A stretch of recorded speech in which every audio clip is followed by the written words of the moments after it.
Guys, in the year wearing clothes that'll give you the confidence to tackle those 2023 resolutions. Our sponsor, True Classic, has designed t-shirts to make fellas of all sizes out there feel confident in their clothing. They have already helped over 2 million men look great in their tees, and now for a limited time only, you can get 25% off with the promo code Chael at trueclassic.com. These incredible tees taper off towards the bottom, but fit tighter around the chest and shoulders. This flattering look can also be achieved by every body type. True Classic offers a 100% risk-free guarantee with a 30-day return policy. With over 200,000 five-star reviews, it's no wonder these t-shirts are such a hit. Again, guys, get 25% off at trueclassic.com when you use the promo code Chael. Plus, free shipping is included with purchases over $100. New year, new me, and new tees thanks to True Classic. Will Gordon Ryan come to MMA? Now, that's a question that Gordon Ryan was just asked in an interview that I caught last night. And he said, I don't think so. I always thought I would go into MMA. But I think it's my job to stay here and get jiu-jitsu over the hump. He then paid massive respects to his coach, John Danaher. He said John's never been wrong. And John is now predicting that jiu-jitsu is just about to go mainstream. I will be the guy in that. I'm already making really good money underground, not whatever the opposite of mainstream is. And I'll make even more money when it goes mainstream. Why would I do MMA? And I really like that answer because it's the right answer. When you get tough guys together, they will naturally gravitate towards whatever's toughest. But nobody on top of one sport goes into a different sport. That's a little bit of a misconception. Even when you have these great wrestlers, just by example, my field, you got Henry Cejudo, the Olympic champion. You got Yoel Romero, the world champion. You got Daniel Cormier, the two-time Olympian. Ben Askren, the Olympian. They had left their sport when they came to MMA. It's important that you understand that. Their time in wrestling was done. It had grown stale. Whether they were tired of the routine, tired of those workouts, assessing where they were, and monitoring that against the field, we'll never know. They don't know it to us to tell us. I will just remind you, regardless of the way you remember history, you're remembering it wrong. Ronda Rousey might be a great example. Ronda had 2 spots on different Olympic teams, and she had a bronze medal from the Olympics, but her time in judo was done when she came to MMA. Sarah McMahon, I'm going through some of the top amateurs, but don't forget that side of it. If Gordon, who is the world's best jiu-jitsu player, excuse me, guys, and he is the best ever jiu-jitsu player, but if he was to walk away from that, where he is king, where he is number one, where he is known, where he puts his time and focus and come to MMA, that is not a transition like the other great athletes you've seen transition. We've had guys that have had cups of coffee within the NFL. And then they come over to MMA, but they weren't signed to NFL teams. They weren't starting guys when they came to MMA. Do you see the distinction that I'm making? And Gordon is absolutely right. I'm really happy that he has this mindset.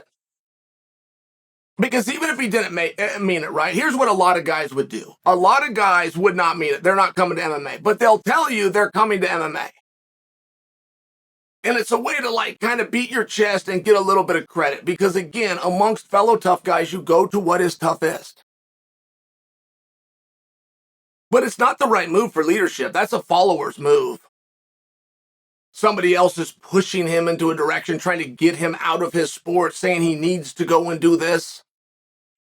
That would be a follower's move. And Gordon is in an outstanding position. People absolutely seek him out.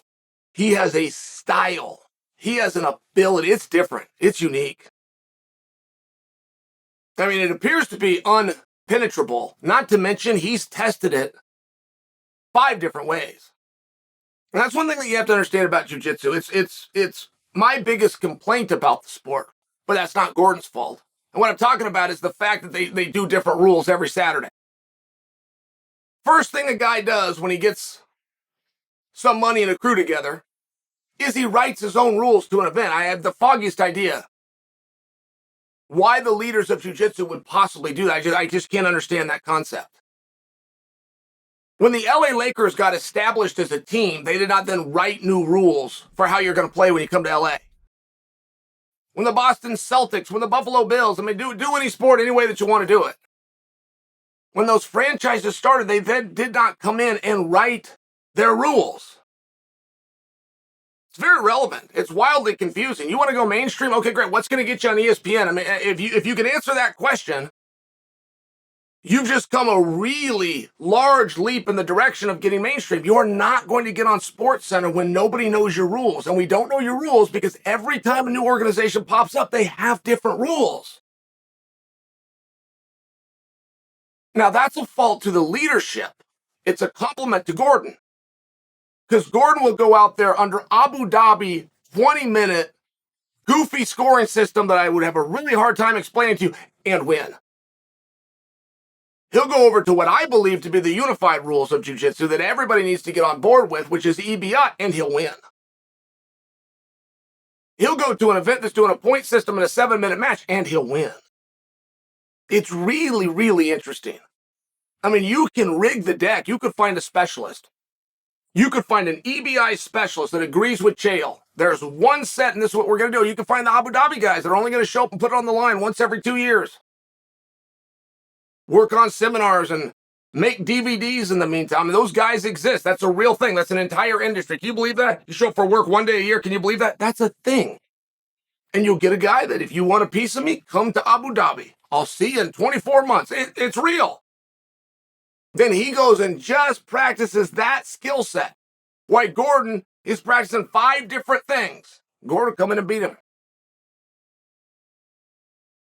So I really like that Gordon's saying that. He should not come to MMA.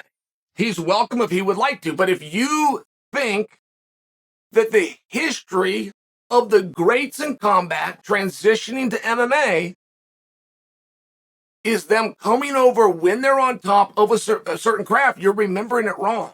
That's not how it happened. And if Gordon started to slide in jiu-jitsu, guys are starting to figure him out.